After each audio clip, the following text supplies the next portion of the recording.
일단 이 사람한테 변호사가 일단 필요하겠다. 네. 어? 네가 그러면은 윤우진 사장 한번 만나봐라.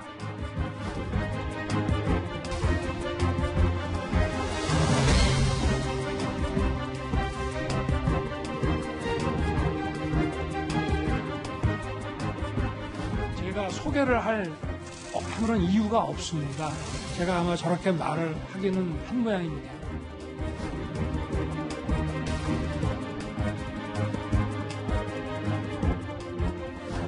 사람에 충성하지 않기 때문에 강자 앞에 엎드리지 않았고 불의와 적당히 타협하지 않았습니다.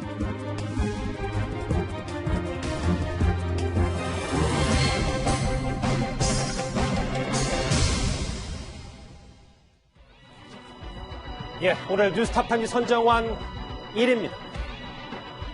맹탕 청문회 심야의 반전, 그리고 장애물에 부닥친 석국 열차. 방금 보셨던 것처럼 윤석열 검찰총장 후보자의 청문회는 결정적 한방이 없이 지루한 공방으로 끝나는 듯했습니다. 어젯밤 11시 40분까지는 말입니다. 심야의 반전은 윤석열 후보자의 7년 전 녹취로 시작됩니다. 일단 이 사람한테 변호사가 일단 필요하겠다. 네. 어? 그리고 지금부터는 내가 이 양반하고 무슨 사건 갖고 상담을 하면 내가 안 되겠다 싶어가지고 네. 우리 중수부 연구하다 막 나간 이남석이 보고 네. 어? 네. 네가 그러면은 윤우진 사장 한번 만나봐라. 저희가 대략 이 얘기를 한 20분 정도 핵심 정리를 하겠습니다. 이현정 의원님. 네. 먼저 차분히 살펴보면 이 논란의 중심이 된 전 용산 세무서장 사건, 좀 더 자세히 설명이 필요할 것 같아요. 참 이해가 좀 안 되는 사건이에요. 이게 이제 윤우진 씨가 예전에 성동 세무서에 세무서장을 했습니다. 예. 성동서 알기 전에 마장동에 있지 않습니까? 거기에 이제 육류 판매업자들이 많죠. 이제 그들로부터 이제 세무조사를 좀 면탈하게 해주겠다. 뭐 등등의 어떤 청탁을 해서 현금 2천만 원, 또 이제 보니까 갈비 세트 100상자, 또 4천만 원 상당의 골프 접대, 뭐 등등을 받은 것 같아요. 보통 이 정도 되는 어떤 걸 받으면 상당히 어떤 뇌물수수 혐의로 처벌이 되는데, 문제는 이렇게 이제 조사가 되어 시작하자 바로 또 해외로 도피를 합니다. 예. 그래서 8개월 동안 도피를 하다가 결국 이제 들어와서 검찰에서 이제 조사를 받았는데, 문제는 검찰의 처분 결과가 상당히 의아했어요. 왜냐하면 이 뇌물 사건 같은 경우에 이제 대가성이 중요하거든요. 그러니까 대가성이 없다라는 혐의로 해서 무혐의 처리가 났어요. 그 이후에 또 본인이 이제 세무서 국세청에서 이제 해고가 됐지 않습니까? 그거 관련 행정소송에도 이 소송에 무혐의 처리된 게 상당히 영향을 미쳤습니다. 자, 이제 그 과정에서 이제 변호사를 이제 했는데, 문제는 어제 이제 청문회 때 핵심이 된 게 윤석열 당시 후보자가 이제 전화 통화 내용을 보면 예. 윤대진 검찰국장이 이제 동생인데 신경 쓸 수가 없으니까 당신이 어떤 변호사를 좀 이거 내가 소개시켜 주겠다라고 하는 게 이제 이 육성에 나오거든요. 그렇죠. 근데 결국 그런 면에 보면 문제는 오전에는 자기는 전혀 이 변호사 관련돼서 개입하지 않았다고 이야기를 했어요. 근데 저 이제 통화 내용이 나오고부터는 이제 문제가 상당히 이제 꼬이기 시작합니다. 이제 그래서 이제 오늘까지도 논란이 계속되고 있는 것 같습니다. 자, 제일 중요한 인물 관계도 한번 같이 볼게요. 2012년 당시로 따져보면 윤석열 후보자가 이 지인에게 변호사를 소개해 준 게 이 논란 핵심입니다. 네. 조수진 부장. 그런데 이 윤석열 후보자가 이 윤우진, 윤대진 형제와 상당히 친했나 봐요. 네. 이 윤석열 후보자 같은 경우에는 윤대진 현 법무부 검찰국장과 의형제간으로 불립니다. 예. 그래서 이 검찰에서는 이 대윤 소윤으로 일컬어져요. 그래서 두 사람을 저희는 통상적으로 양윤 이렇게 부릅니다. 양윤. 이 두 사람이 친해진 건요. 예. 일단 특별수사통입니다. 2006년에 현대자동차 정몽구 회장을 구속하느냐 마느냐 가지고 대검의 수뇌부가 굉장히 고민을 하거든요. 이때 두 사람이 함께 대검 연구관으로 있었는데 아하. 두 사람이 모두 배수의 진을 칩니다. 사표를 들고 검찰총장을 찾아가서 반드시 구속해야 됩니다. 이랬던 일화가 있고요. 예. 또 이 두 사람은 2007년에 대검 중수부 연구관으로서 신정아 변양균 사건을 수사를 합니다. 예. 이때 또 같이 했던 사람이 문무일 검찰총장입니다. 세 사람이 수사를 했었습니다. 그리고 문재인 정부 출범 이후에도 두 사람이 굉장히 행보가 주목이 됩니다. 왜냐하면 문무일 검찰총장 지명 전에요. 대통령이 직접 서울중앙지검장과 그리고 법무부 검찰국장 인선을 합니다. 예. 그러니까 이 현재 우리나라 특별수사를 전부 다 전권으로 가동하는 서울중앙지검장의 윤석열 현 검찰총장 후보자 그리고 검찰의 인사를 관장하는 법무부 검찰국장의 윤대진 국장이 선임이 되면서 검찰에서는 양윤의 시대가 본격적으로 열렸다. 이런 평가가 나왔고요. 그리고 윤대진 검찰총장의 윤대진 검찰국장의 형이 윤우진 전 용산 세무서장이 있는데 윤대진 검찰국장과 의형제다 보니까 윤석열 후보자도 윤우진 전 서장과 가깝게 지냈습니다. 네. 그리고 윤우진 전 서장 같은 경우에는 저를 비롯해서 기자들과 만난 자리에서 성렬이가 더 친동생인 것 같다라는 생각이 들 때가 있다. 이런 이야기도 했었어요. 오히려 그러니까 지금 화면 보시면 형제보다 의형제가 더 가까웠다. 그러니까 이제 스타일이 윤대진 검찰국장은 상당히 조심스럽고 또 윤석열 후보자 같은 경우는 상당히 거침이 없기 때문에 이제 윤우진 전 서장도 기자들에게 스름없이 그런 이야기를 했다고 저는 추론을 하는데요. 문제는 윤우진 전 서장이 바로 비리 사건에 2012년에 연루가 돼서 수사를 받습니다. 그런데 이 당시에 윤석열 후보자가 같이 대검에 2년 동안 근무했던 이남석 전 검사 변호사로 선임하는 게 좋겠다라고 소개를 했느냐. 이것이 어제 청문회의 관건이었고요. 시종일관 윤석열 후보자는 그런 것이 사실이 아니다라고 이야기를 했습니다만 어제 녹취록이 공개된 이후에 새벽 1시 30분경에는 수임에 직접적으로 관여를 하지는 않았다. 이렇게 말을 했습니다. 조수임 부장의 말처럼 윤석열 후보자의 답변은 어제 하루 종일 한결같았습니다. 윤대진 검찰국장의 형, 그러니까 윤우진 전 서장에게 검찰 후배인 이남석 변호사를 소개할 이유가 없었다는 거였습니다. 같이 들어보시죠. 그 변호사를 이제 소개한 적이 없다 이렇게 얘기를 했는데 제가 소개를 할 아무런 이유가 없습니다. 혹시 이남석 변호사를 윤우진 씨한테 소개를 시켜주셨나요? 소개를 시켜줬죠. 자, 후보자, 어떻게 지금 저 본 거 어때요? 본인 목소리 맞죠? 맞습니다.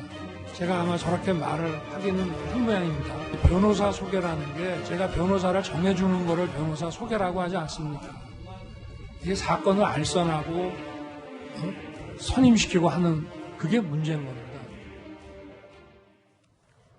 저 녹취로 두 가지 쟁점이 생겨요. 첫 번째 변호사법 위반, 그리고 두 번째가 거짓말 논란, 위증 논란인데 양절 변호사님 일단 저거 변호사법 위반 맞습니까? 변호사법 위반 가능성이 그렇게 높아 보이진 않아요. 왜냐하면 이제 변호사법 관련해서 두 개의 조문이 있는데 어떤 소속 기관과 관련된 내가 일하고 있는 기관의 사건을 특정 변호사에게 소개시켜 준다는 게 있고 또 하나는 직접적으로 직무 관련성이 있는 사람이 이거를 또 어떻게 보면 특정 변호사에게 당사자를 소개시켜 준다는 건데 변호사법에 이렇게 그 규정을 만드는 취지를 왜 어떻게 하냐면 제가 만약에 판사인데 제 사건의 피고인에게 내가 잘 아는 변호사가 있으니 그 사람에게 선임을 해라고 한다면 그 사람이 저랑 친한 가까운 변호사를 소개를 시켜주고 제가 그 사건을 만약에 재판을 하게 되면 뭔가 부정한 일이 이루어질 가능성이 있지 않습니까? 부정한 영향력 같은 것들이. 그래서 그 부분을 꼭 집어서 만들어가고 있는데 윤석열 당시 대검 과장 같은 경우에는 대검에 있었고 수사는 경찰청 광역수사대에 이루어져 있었고 직접적으로 본인 직무상 관련 있는 일은 아니었기 때문에 일단 1차적으로 또 본인의 녹취록에서도 내가 직접 관여할 수는 없기 때문에 이 이남석이라는 사람을 보냈다. 물론 저것도 이제 사실은 아닌 것이라고 나중에 주장을 합니다만 저 말만 놓고 봤었을 때도 변호사법 위반 취지가 그렇게 높아 보이지는 않습니다. 가능성이 낮다. 조수임 부장. 저는 좀 다른 생각입니다. 왜냐하면 오늘 새벽에 녹취록이 공개가 된 이후에 윤석열 후보자의 말은 굉장히 미묘하게 달라집니다. 그러니까 이 변호사를 선임까지 이르게 하진 않았다. 소개를 한 사실에 대해서는 어느 정도 인정을 한 거예요. 네, 문제는 바로 변호사법 36조입니다. 그러니까 재판기관이나 수사기관, 그러니까 판사나 검사 같은 경우에는 자신이 몸담고 있는 법원이나 검찰청에서 수사한 사안과 관련해서 소개, 알선을 할 수 없다.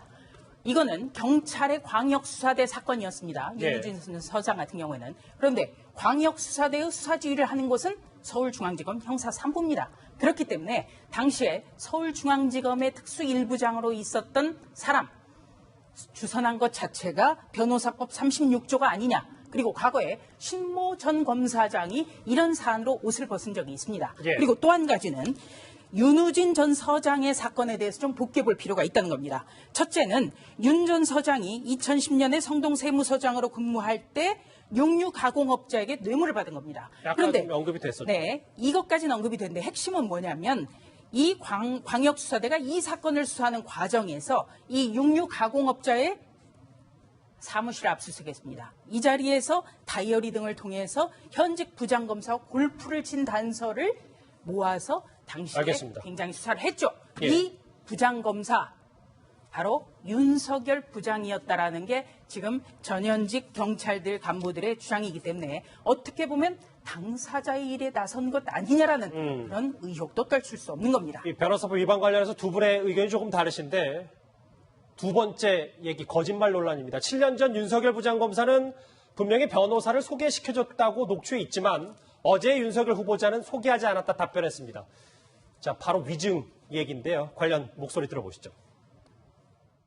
오늘 하루 종일 인사청문회에서 말씀하신 게 모든 게 거짓말로 드러났습니다. 7년 전 일에 대해서 설명을 하다 보니 뭐 그런 그렇게 오해를 하셨다면은 제가 그 부분에 대해서 설명을 좀 잘 못 드린 것 같습니다. 제가 그 대진이를 좀 보호하려고 저렇게 말했을 수 있는데 사실은 이남석이가 대진이 얘기 듣고 했다는 거거든요.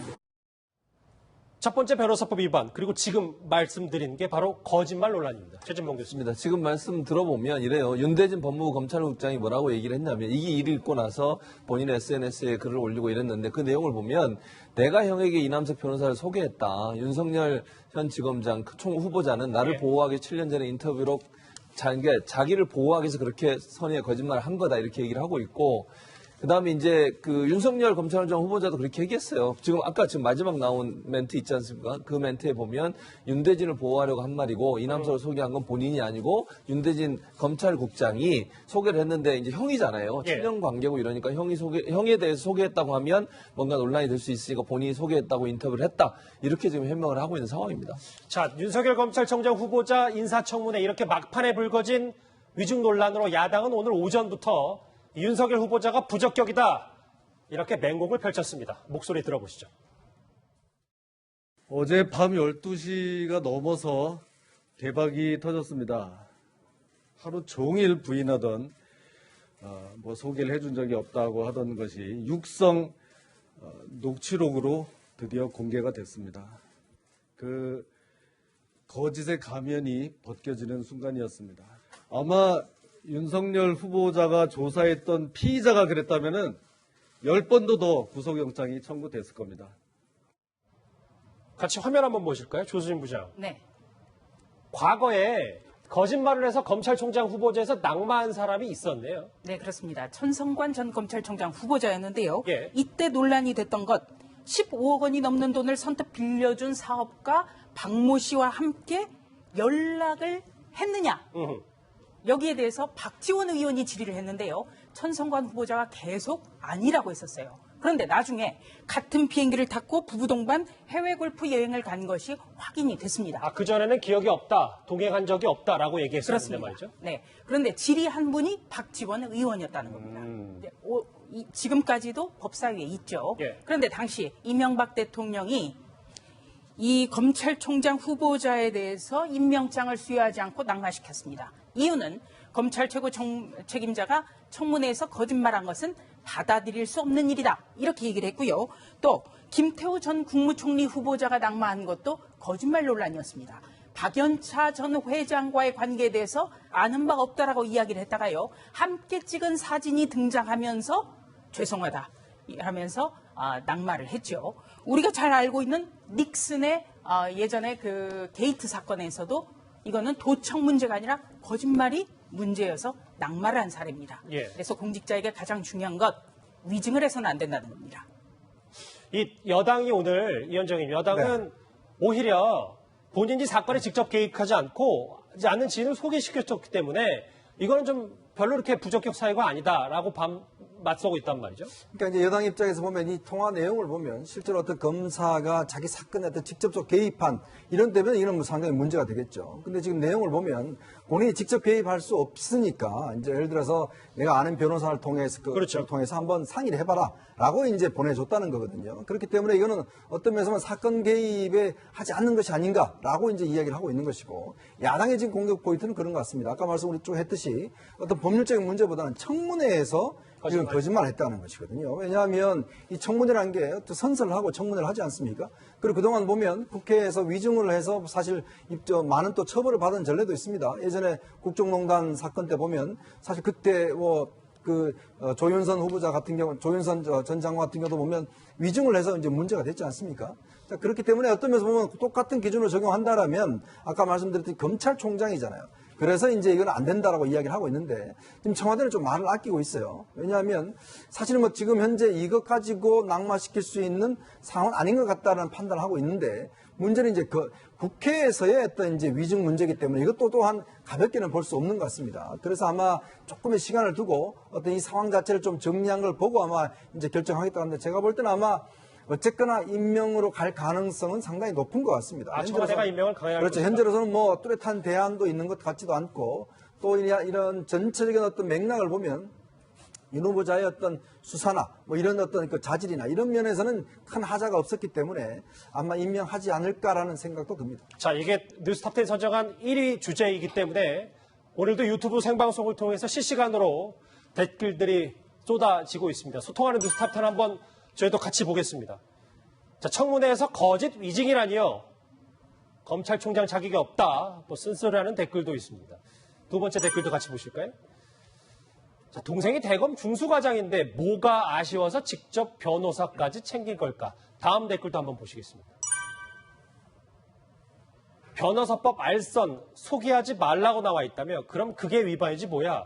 양철 변호사님. 이렇게 아까 조금 얘기해달라는데 약간 직접적으로 뭐 저런 질문 유튜브 생방송을 통해서 댓글도 달아주시는 분들도 있어요. 네, 부정적인 의견으로 보는 분들도 있죠. 그런데 이제 말씀드린 바와 같이 이제 소속 기관, 그러니까 취지를 놓고 봤었을 때는 윤석열 지금 당시가 소개를 해줬다라고 가정을 했을 때 봐도 분명히 법적으로 봤었을 때는 이런 게 있어요. 소속 기관이라고 해서 이제 조수진 부장 같은 경우에는 그래도 대검이 지휘를 하고 있지 않냐라고 지적을 하셨지만 소속 기관 서울중앙지검이 지휘를 하고 있지 않냐고 했지만 그러면 이제 변호사법에 이 소속 기관에 관한 건 대통령령에 따른다고 했거든요. 대통령령은 각각의 수사기관을 다 나눠놓고 있습니다. 대검 중수부부터 시작해서 뭐 서울중앙지검이라든가 경찰서도 일선 경찰서까지 다 나눠놓고 있거든요. 나눠놓은 이유는 사실은 그냥 검찰의 지휘를 받는 경찰을 한다면 나눠놓을 이유가 없는 거고요. 그래서 이제 제가 이제 소속기관이 아니라는 말씀을 따로 드린 거고, 청문회 위증은 사실은 청문회에서 위증한 건 아니죠. 거짓말이 굳이 있었다고 한다면 2012년도에 취재했던 기자에게 거짓말을 한 거죠. 그리고 아까 이제 천성관 때의 상황과 다른다면 스폰서에 관한 거짓말을 한 것과 내가 아니라 다른 사람이 변호사를 소개시켜줬는데 내가 그 후배, 윤대진 당시 그 후배를 보호해주기 위해서 내가 했다라고 거짓말한 거는 많이 차이가 난다고 볼 수 있겠죠. 양지열 변호사님, 조금 이 윤석열 후보자의 거짓말과 혹은 뭐 변호사법 위반 논란에 대해서 그렇게 무게가 실리진 않는다, 뭐 이렇게 입장에 따라서 다르게 볼 수 있는데 이렇게 다르게 보는 입장이 있을 수밖에 없다는 것도 이해는 합니다. 알겠습니다. 이 검찰 개혁을 향한 청와대 청사진, 아까 뭐 이현정 의원님은 임명을 강행하지 않을까 윤석열 후보자에 대해서 이렇게 얘기를 하셨는데 또 하나 있습니다. 이 윤석열 검찰총장을 필두로 한 검찰 카드입니다. 목소리 듣고 들어보겠습니다. 미래 검찰총장 우리 검찰국장 이래 써보세요. 인사발령 났으니까 되는 거예요. 지금 뭐 뒤에 앉아있지만 윤대진 검찰국장 또 파격 인사를 합니다. 그래서 이제 핵심적인 수사 권한은 윤석열, 그리고 검찰의 인사에 관한 권한은 윤대진, 이렇게 해서 윤윤 검찰이라는 이런 자주 섞인 말도 합니다. 자, 조수입니다. 청와대가 윤석열 후보자에 대해서는 검찰총장 임명을 한다 하더라도 이번 논란으로 만약에 서울중앙지검에 유력했던 윤대진 국장은 쉽지 않아진 건 아닌지 이런 생각도 드는데요. 네, 윤대진 검찰국장 스스로가 굉장히 저런 가능성을 좀 경계하고 있습니다. 예, 왜냐하면 여러 가지 문제도 있고 또 양윤의 시대 이렇게 불리는 것을 스스로도 걱정을 하고 있는데, 자, 지금 이 윤석열 검찰총장 후보자가 된 것은요, 이 적폐청산 수사를 2년 동안 해온 겁니다. 그리고 문재인 대통령 같은 경우에는 지난번 국가 원로들과의 모임에서도 적폐청산은 올해도 계속된다라고 이야기를 했죠. 예. 네. 그렇다면 스폰서라는 어떤 금품 문제 그리고 거짓말이라는 문제 전부 다 도덕성과 일관성이 있는 겁니다. 어떤 거는 나쁜 거짓말이고 어떤 건 좋은 거짓말이라고 할 수 없는 겁니다. 우리가 예. 중요한 것은 적폐라고 분류했던 전 정권에서도 이런 검찰총장 후보자가 거짓말이 논란이 됐을 때는 임명을 거뒀다는 점을 좀 문재인 대통령은 생각을 해야 될 것 같습니다. 조수진 부장이 이번 건 관해서 강한 의견을 표출했는데 내일 모레도 이 이슈가 어떻게 흘러갈지 저희도 집중을 좀 해보겠습니다.